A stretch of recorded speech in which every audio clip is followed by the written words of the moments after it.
Welcome to V3 news లక్ష్యం సమాజహితం. నేను సౌమ్య. ముందుగా బులెటిన్లో హెడ్లైన్స్ చూద్దాం. కేసీఆర్ ఫ్యామిలీని ఇంటికి పంపించే సమయం వచ్చింది. యువత మేలుకో కార్యక్రమంలో పొంగులేటి శ్రీనివాసరెడ్డి. యాదాద్రి భువనగిరి జిల్లాలో మత్తు పదార్థాల గుట్టు రట్టు. ఒకరు అరెస్ట్, మరొకరు పరారీ.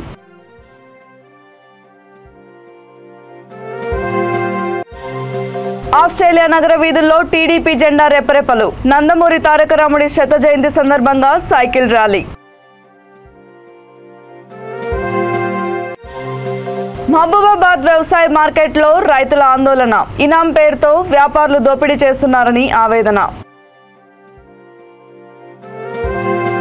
ఇక వివరాల్లోకి వెళ్తే, తెలంగాణ రాష్ట్రంలో రాష్ట్ర సంపదని దోచుకుంటున్న కుటుంబాన్ని ఇంటికి పంపించాల్సిన సమయం ఆసన్నమైందని ఖమ్మం జిల్లా మాజీ ఎంపీ పొంగులేటి శ్రీనివాసరెడ్డి అన్నారు. తెలంగాణ రాష్ట్రాన్ని ముఖ్యమంత్రి కేసీఆర్ డ్రగ్స్కి కేంద్రంగా మార్చారని విమర్శించారు. శర్లింగంపల్లి నియోజకవర్గంలోని ఆల్విన్ కాలనీలోని గోదాకృష్ణ ఫంక్షన్ హాల్లో మారబోయిన రఘునాథ్ యాదవ్ ఆధ్వర్యంలో ఏర్పాటు చేసిన ఓ యువత మేలుకో అనే కార్యక్రమానికి ఆయన ముఖ్య అతిథిగా హాజరై ప్రసంగించారు. ఈ సందర్భంగా ఆయన మాట్లాడుతూ రాబోయే ఎన్నికల్లో యువత కీలక పాత్ర పోషించాల్సిన అవసరం ఉందన్నారు. తెలంగాణ రాష్ట్ర సాధన కోసం యువత కొట్లాడి ప్రాణత్యాగాలు చేశారని గుర్తుకు చేశారు.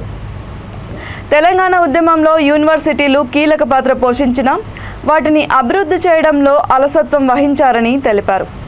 రాష్ట్ర బడ్జెట్లో కోట్లలో లెక్కలు చూపించి యూనివర్సిటీలకి మాత్రం పైసా ఖర్చు పెట్టలేదని ఆరోపించారు. రాబోయే రోజుల్లో యువతకి ప్రాధాన్యత కల్పిస్తూ ముందుకు వెళ్తానని ఆయన అన్నారు. డ్రగ్స్ కేసులో విచారణ చేపట్టిన సిట్ ఇప్పటి వరకు ఒక్క నిందితుడిని కూడా ఎందుకు అరెస్ట్ చేయలేదని పొంగులేటి శ్రీనివాసరెడ్డి దుమ్మెత్తిపోశారు.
ఇటువంటి పరిస్థితుల్లో యువత మేల్కోవాల్సిన అవసరం ఉంది. తరుణం ఆసన్నమైంది. ఈ తరుణంలో రాబోయే ఈ కురుక్షేత్రంలో ఇందాక రఘునాథ్ ప్రముఖ చెప్పినట్లు తప్పకుండా మేము తీసుకోబోయే నిర్ణయంలో యువతకి పెద్ద పేద వేయడం జరుగుతుంది. యువతకి పెద్ద పేద వేయడం జరుగుతుంది. యువతని ప్రోత్సహించడం జరుగుతుంది. ఎందుకంటే ఈ కుళ్ళిపోయే సమాజాన్ని వారి స్వార్థం కోసం అరాచకాలు చేస్తున్న ఈ రాజకీయ నాయకుల్ని మాయ మాటలు చెప్పి ప్రజల యొక్క కష్ట సుఖాలను మర్చిపోయిన ఈ కుటుంబాన్ని ఇంటికి పంపించాలి అంటే యువతకు రాబోయే రోజుల్లో ప్రధానమైన పాత్ర అవసరం. అంతేకాదు, ఏదైతే టీఎస్పీఎస్సీ ద్వారా మీరు నోటిఫికేషన్ ప్రకటించి మీ కేబినెట్ లో ఉండే మంత్రులు వారి మిత్రులు కలిసి ఆ పేపర్ని లీక్ చేస్తే ఆ లీక్ చేసిన వ్యక్తుల్ని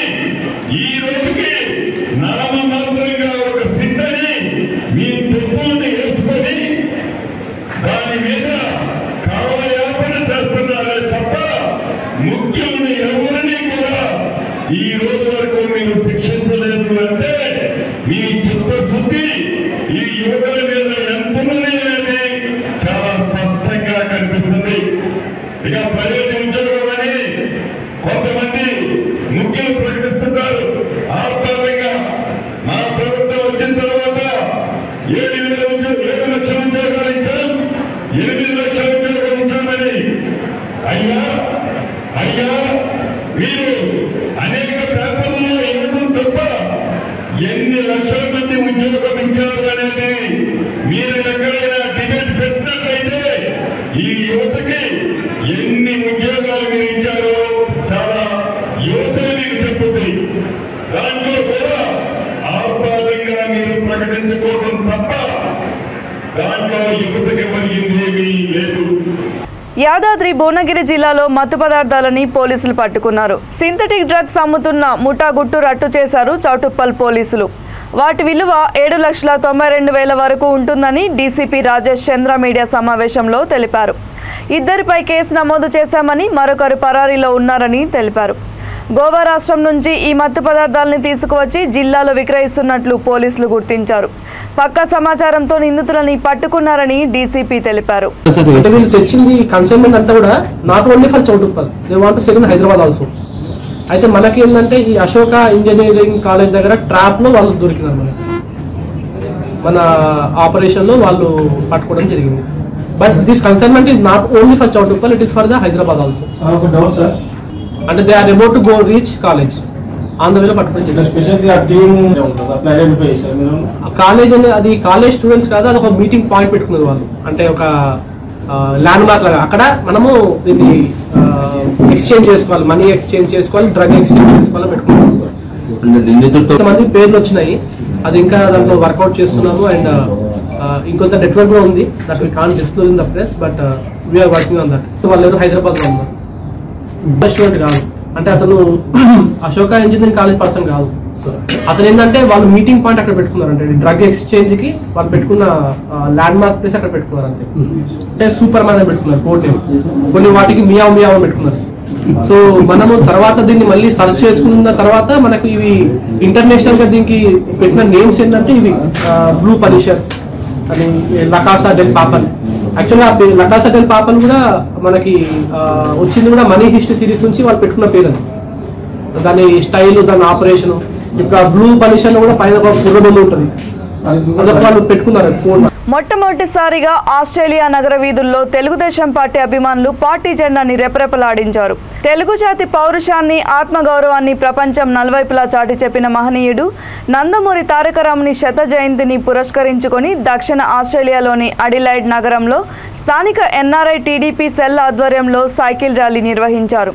తెలుగుదేశం జెండాలు చేతబూని జోహార్ ఎన్టీఆర్, జై తెలుగుదేశం, జై బాలయ్య అనే నినాదాలతో హోరెత్తించారు.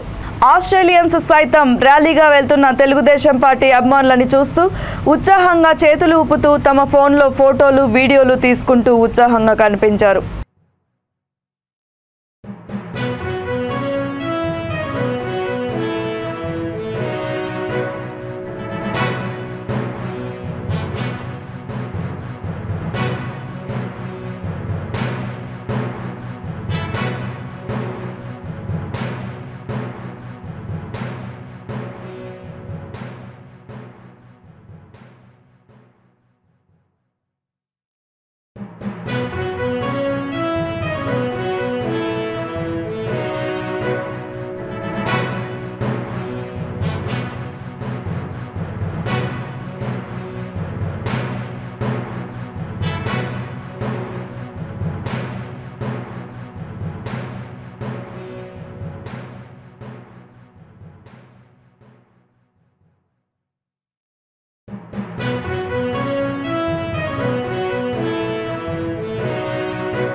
అందరినీ కలుద్దాం May 28, 2023 ఎడ్లైన్లో టెబటన్ హాల్లో.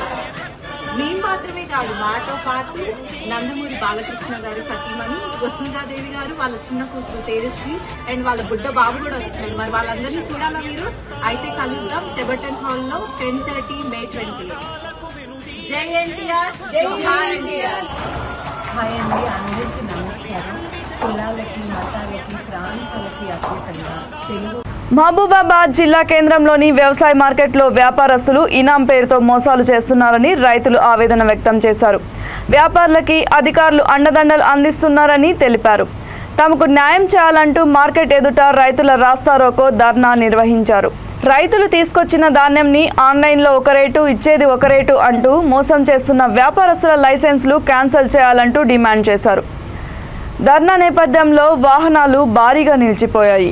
మధ్య దళాలకు వ్యవహరిస్తూ ఇటు రైతులకు మోసం చేసుకుంటూ వ్యాపారులకు దళాలుగా మారుతున్నారు. దీని మీద లంబాడి హక్కుల పోరాట సమితి ధర్నాకు నిర్ణయం తీసుకున్నది. రైతుల తరఫున ధర్నా చేయాలని నిర్ణయం తీసుకుంది. వాళ్ళ మద్దతుగా ఈరోజు లంబాడి హక్కుల పోరాట సమితి ఈరోజు ధర్నా కార్యక్రమం చేపట్టింది. ఎందుకంటే నాలుగు నెలలు కష్టపడి పండించిన రైతులకు తీసుకొచ్చి ఇంత కష్టపడి పండించిన వడ్లను మార్కెట్కి తీసుకొస్తే ఇక్కడ అధికారులే దళాలుగా వ్యవహరిస్తున్నారు. ఆ వ్యాపారస్తులకు దళాలుగా వ్యవహరించి వాళ్ళ దగ్గర మామూలకు ఆశపడి ఈ రోజు రైతులకు అన్యాయం చేస్తున్నారు.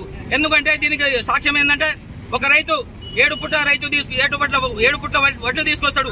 ఆ 40 క్వింటాల వడ్లు తీసుకొస్తాడు. ఆ వడ్లకు ఆన్లైన్ విధానం ద్వారా పొద్దున్నే ఉదయం 8 ఆన్లైన్ పాట అయిపోతుంది. దానికి ఒక రేటు గుర్తిస్తారు. ఆ రేటును కాకుండా ఫస్ట్ ఒక వ్యాపారి పాట పాడతాడు. ఆ తర్వాత ఇంకో వ్యాపారి వచ్చి ఆ ఫస్ట్ పాట పాడిన వ్యాపారి నేను తీసుకోని అంటే వేరే వ్యాపారి వచ్చి సెకండ్ వ్యాపారి వచ్చి నేను 200 తగ్గించి దానికి నేను తీసుకోండి అని ముందుకు వస్తాడు. దానికి ఇక్కడ ఉన్న అధికారులు, మార్కెట్ అధికారులు సహకరిస్తే దానికి సిగ్నేచర్ పెట్టి ఓకే చేస్తారు. ఈ విధంగా ఆ రైతుకు 10,000 నష్టం వస్తుంది. ఈ విధంగా ఒక రైతుకు 10,000 నష్టం అంటే రోజుకు దాదాపు లక్షల రూపాయలు టర్నోవర్ ఇక్కడ మధ్యవర్తుల ద్వారా, ఇక అధికారుల ద్వారా అటు వ్యాపారులకు, ఇక్కడ వీళ్లకు అధికారులకు. సుమారు 80 సంవత్సరాల వృద్ధురాలు సులోచనమ్మ అనే మహిళ ఆత్మహత్యకి పాల్పడింది. చిత్తూరు జిల్లా కుప్పం మున్సిపాలిటీ 9వ వార్డులో కాపురం ఉంటున్న సులోచనమ్మ కొంతకాలంగా అనారోగ్యంతో బాధపడుతూ ఉండేది. బంధువులెవరూ తనని చూడకపోవడంతో వేకువజామున తనకి తానే నిప్పంటించుకొని ఆత్మహత్యకు పాల్పడి ఉంటుందని స్థానికులు చెబుతున్నారు. బంధువులు ఎవరు అందుబాటులో లేకపోవడంతో 9వ వార్డు కౌన్సిలర్ హఫీజ్, మాజీ సర్పంచ్ మణి, చుట్టుపక్కల వారి సహకారంతో మృతదేహానికి దహన సంస్కారాలు నిర్వహించడానికి చర్యలు తీసుకుంటున్నారు. కుప్పం పోలీసులు కేసు నమోదు చేసి దర్యాప్తు చేపడుతున్నారు. చాలా రోజుల కాయలాగా ఉండేమ్మా, కాలు ఫ్రాక్చర్ అయింది కూడా, ఆపరేషన్ చేసి కూడా సక్సెస్ కాలేదు. అది బెడ్ మీదనే బొంటికి బయటికి అంతా ఆడేపడి నొప్పి తట్టుకోలేదమ్మా. అప్పుడప్పుడు చెప్తా ఉండేది, నేను ఉండేది అని చెప్తా ఉంది. ఇట్లా అవుతుంది అని మాకు తెలియదు, ఇట్లా చేసుకుంటుంది అని మాకు తెలియదు. పొద్దు పోసుకునేది కూడా నాకు తెలియదు. నేను 4 గంటలకు చూస్తాను. ఏమో చెట్టు అంటా ఉంటే నీళ్ళు వస్తుందేమో అని వాకి తీస్తే వీళ్ళు ఎలుగొచ్చారు.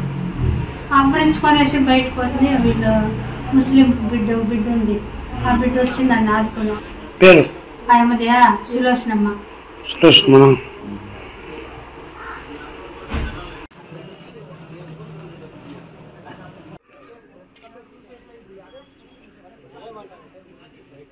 రైతులకి ₹1,00,000 రుణమాఫీ చేయాలని, పంట నష్టపరిహారం కూడా చెల్లించాలని కాంగ్రెస్ నేతలు డిమాండ్ చేస్తూ ప్రధాన రహదారిపై గంట పాటు ధర్నా చేపట్టి ప్రభుత్వ దిష్టిబొమ్మని దగ్ధం చేశారు. రాజన్న సిరిసిల్ల జిల్లా ముస్తాబాద్ మండల కేంద్రంలో కాంగ్రెస్ పార్టీ మండల అధ్యక్షుడు ఏళ్ల బాలరెడ్డి ఆధ్వర్యంలో రైతులకి ₹1,00,000 రుణమాఫీ చేయాలని, అలాగే పంట నష్టపోయిన రైతులకి నష్టపరిహారం చెల్లించాలని ప్రధాన రహదారిపై గంట పాటు ధర్నా చేపట్టారు. అనంతరం సీఎం కేసీఆర్, మంత్రి కేటీఆర్ ఫ్లెక్సీని దగ్ధం చేశారు. ఈ సందర్భంగా మండల అధ్యక్షుడు ఎల్లా బాలరెడ్డి మాట్లాడుతూ 2018లో ఎన్నికల సందర్భంగా ₹1,00,000 రుణమాఫీ చేస్తామని చెప్పి ఇప్పటి వరకు కూడా రుణమాఫీ చేయలేదన్నారు.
రాష్ట్రానికి ముఖ్యమంత్రి అయిన కేసీఆర్ గారు మరి ఎన్నికల మేనిఫెస్టోలో అప్పుడే ₹1,00,000 వరకు రుణమాఫీ చేస్తా అని మేము రైతుల పక్షాన ఈ కాంగ్రెస్ పార్టీ మండల శాఖ తరఫున డిమాండ్ చేసేది ఏంటంటే వెంటనే ₹1,00,000 రుణమాఫీ చేయాలని చెప్పి కోరుతూ, అదేవిధంగా మొన్న పడ్డటువంటి అకాల వర్షాల వల్ల నష్టపోయినటువంటి రైతాంగానికి డబ్బులు ఇస్తామని కళ్ళబొల్లు మాటలు చెప్పారు.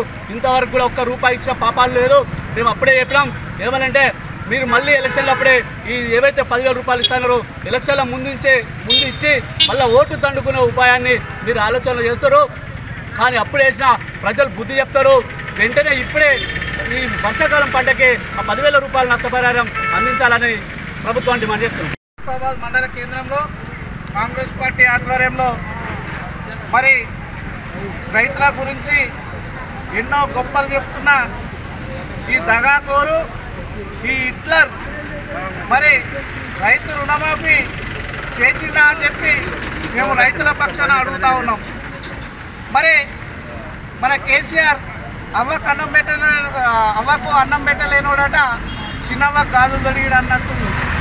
మరి రాష్ట్రంలోనే నువ్వు రైతులకు చేసింది ఏమీ లేదనంటే నేను దేశాన్ని ఉద్ధరిస్తా, దేశానికి ప్రధానమంత్రి అవుతా, ఇక నీది అయిపోయింది, నీ బతుకు, నీ కాలం చెల్లిపోయింది, ఇక్కడ నిన్ను నమ్మే పరిస్థితి లేదు రైతులు కానీ, విద్యార్థులు కానీ, మేధావులు కానీ. మరి ఇక్కడ రైతు రుణమాఫీ చేయలేదు, ₹1,00,000 రుణమాఫీ అన్నావు, ఎప్పుడు చేసినావు, ఏ విధంగా చేసినావు? బ్యాంకులలో పోతే రైతులు అన్నమో రామచంద్ర అని వాళ్ళు ఆరుగాలం చేసి పంట పండిస్తే మరి వాళ్ళ రైతు రుణమాఫీ ఏ విధంగా చేసినావు? బ్యాంకులలో పోతే వాళ్ళు మిత్తికి మిత్తి, సత్యకి సత్య అని చెప్పి రైతులను ఏళ్ల తరబడి వేచి చూసిన కమలానగర్ వాసుల కళ నెరవేరింది. ఎట్టకేలకి జూబ్లీహిల్స్ నియోజకవర్గంలో రెహ్మత్ నగర్లో నిర్మించబడిన 2 పడకల గదుల కేటాయింపుని చేపట్టారు. ఈ కార్యక్రమంలో Secunderabad MLC Surabhi Vanidevi, Hyderabad MLC Rehat Baig, RDO, MRO సమక్షంలో లబ్ధిదారులకి లాటరీ ద్వారా ఎంపిక చేసిన 2 పడకల గదులని కేటాయించారు. ఈ సందర్భంగా ఎమ్మెల్యే మాగంటి గోపీనాథ్ మాట్లాడుతూ ప్రతిపక్ష పార్టీలని ప్రజలు నమ్మే పరిస్థితుల్లో లేరన్నారు. పేద ప్రజలకి మేలు చేయాలనే ఉద్దేశం తమదని, ప్రజల మధ్య చిచ్చు పెట్టే ఉద్దేశం కాంగ్రెస్, బీజేపీ పార్టీలదని విమర్శించారు. మంత్రి తెరసాని శ్రీనివాస్ యాదవ్ మాట్లాడుతూ జూబ్లీహిల్స్ నియోజకవర్గం అభివృద్ధికి కారకుడైన మాగంటి గోపీనాథ్ని కాపాడుకోవాల్సిన అవసరం ఎంతైనా ఉందన్నారు.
పండగ రోజు అని చెప్పుకుంటున్నాము.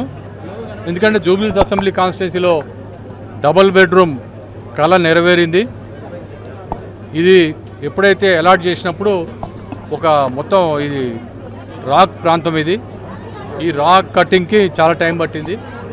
ఎక్కడ కూడా కాంప్రమైజ్ కాకుండా మరి సీఎం గారు రాక్ కటింగ్కి 1.5 ఎక్స్ట్రా అయినా కానీ సీఎం గారు ఇవ్వడం జరిగింది.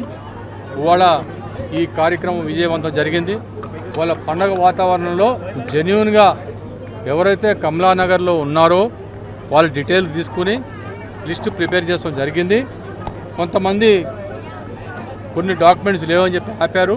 ఇప్పుడు అవి కూడా వెరిఫై చేసి వారం 10 రోజుల్లో వాళ్ళకు కూడా అందజేస్తాము. ఎవరు దిగుపడాల్సిన అవసరం లేదు.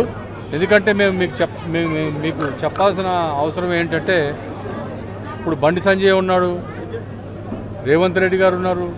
వీళ్ళందరూ ఏంటంటే అసలు డబుల్ బెడ్రూమే కట్టలేదు, డబుల్ బెడ్రూమే లేదు అని ఛాలెంజ్ చేశారు. నేనేమంటున్నా, ఇది ఎమ్మెల్యే కాలనీ, 1 కిలోమీటర్ కూడా లేదు జూబ్లీహిల్స్కి, 1/2 కిలోమీటర్ ఉంటుంది. వచ్చి ఇక్కడ బస్సు కట్టుకుని కాంగ్రెస్ వాళ్ళు బీజేపీ వాళ్ళకి అందరూ కూడా బస్సులు కట్టుకుని వచ్చి చూడమంటున్నా డబుల్ బెడ్రూమ్ ఎట్లా ఉంటుందో. ఇప్పటికైనా చూసి బుద్ధి తెచ్చుకోండి మీరు. అందుకనే మీకు కర్ణాటకలో కూడా ప్రజలు బుద్ధి చెప్పారు బండి సంజయ్కి, అయినా సిగ్గు లేదు బండి సంజయ్కి. ఏం బుద్ధి చెప్పారు? ఎలక్షన్స్ అయిపోయిన తర్వాత బండి సంజయ్ ఏమంటాడు, మా ఓట్లు మాకు బండి అంటున్నాడు. మేము అదే అంటున్నాం, తెలంగాణలో మీ ఓట్లు మీకే పడతాయి, ఇంకేం రావు మీకు. తెలంగాణ కూడా రేపు ఎలక్షన్స్లో బీజేపీ వాళ్ళకి ఆ 6% 7% అయ్యే ఓట్లు పడతాయి, అది మాకు తెలుసు. ప్రజా అవసరాలకి అనుగుణంగా డ్రైనేజీ వ్యవస్థని పునరుద్ధరిస్తున్నామని షర్లింగంపల్లి ఎమ్మెల్యే ప్రభుత్వ విప్ ఆర్కేపూడి గాంధీ అన్నారు. నియోజకవర్గంలోని హైదర్ నగర్, ఆల్విన్ కాలనీ డివిజన్లలో నూతనంగా చేపట్టబోయే డ్రైనేజీ నిర్మాణ పనులకు స్థానిక కార్పొరేటర్లు దొడ్ల వెంకటేష్ గౌడ్, నార్ని శ్రీనివాసరావుతో కలిసి శంకుస్థాపన చేశారు. ఈ సందర్భంగా వారు మాట్లాడుతూ నియోజకవర్గంలో ప్రజలకి ఎటువంటి ఇబ్బందులు కలగకుండా మంచినీరు, సీవరేజ్, సీసీ రోడ్ నిర్మాణ పనులని పూర్తి చేస్తున్నామన్నారు.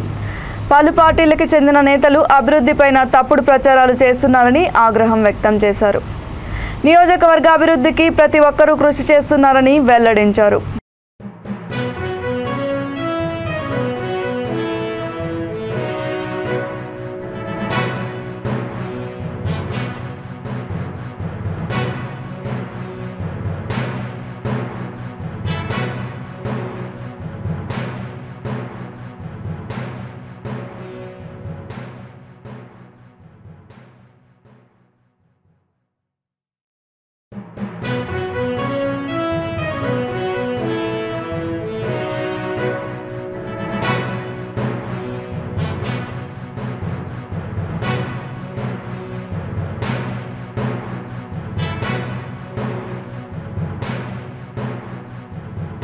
డివిజన్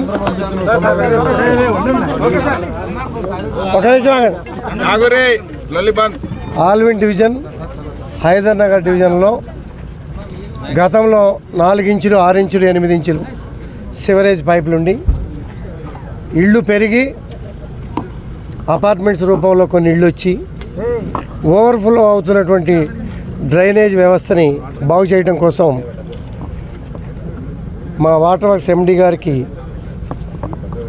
గ్రౌండ్ క్లారిటీ చెప్పడం, మా డీజీఎం గారు, మేనేజర్ గారు చక్కటి ప్రపోజల్స్ పంపితే వీటన్నిటిని రీప్లేస్ చేసి 1,75,00,000 రూపాయలతో 2 డివిజన్లో డ్రైనేజ్ వ్యవస్థ ఆధునీకరణ కార్యక్రమానికి ఈరోజు శంకుస్థాపన చేసుకోవడం జరిగింది.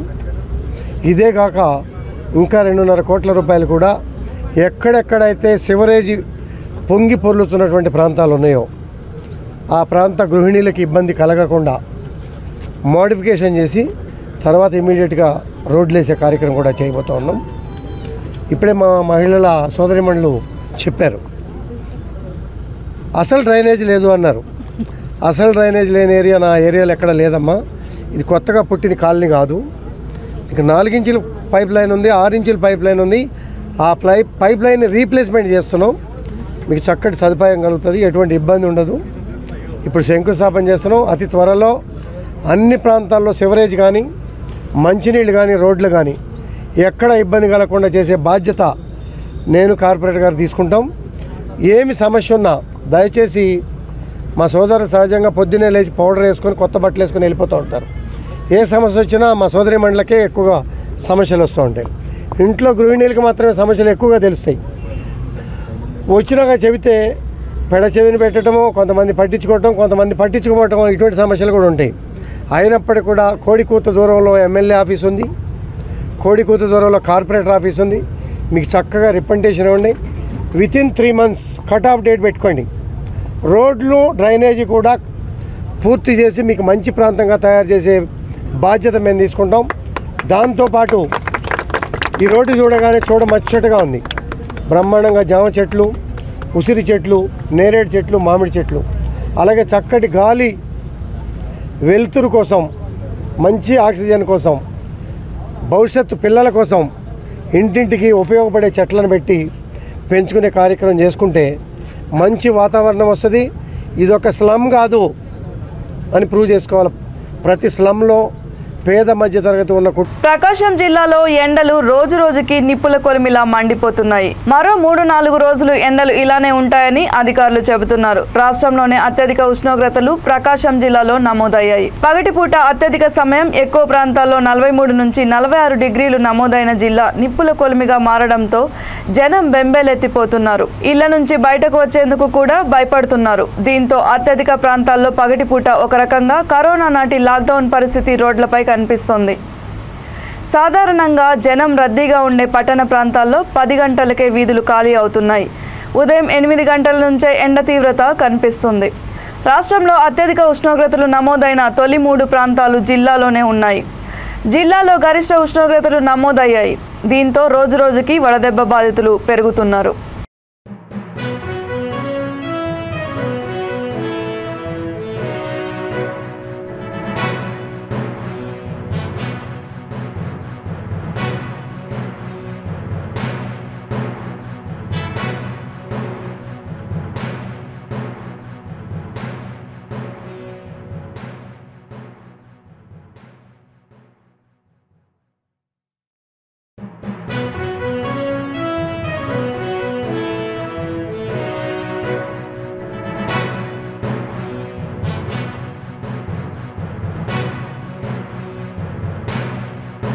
బులెటిన్ ముగించే ముందు మరోసారి హెడ్లైన్స్. కేసీఆర్ ఫ్యామిలీని ఇంటికి పంపించే సమయం వచ్చింది.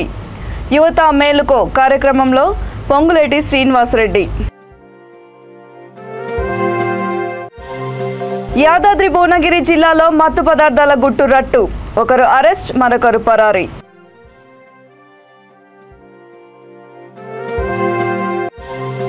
ఆస్ట్రేలియా నగర వీధుల్లో టీడీపీ జెండా రెపరెపలు. నందమూరి తారక రాముడి శత జయంతి సందర్భంగా సైకిల్ ర్యాలీ. మహబూబాబాద్ వ్యవసాయ మార్కెట్లో రైతుల ఆందోళన. ఇనాం పేరుతో వ్యాపారులు దోపిడీ చేస్తున్నారని ఆవేదన. మరిన్ని అప్డేట్స్ కోసం చూస్తూనే ఉండండి V3 న్యూస్. లక్ష్యం సమాజహితం.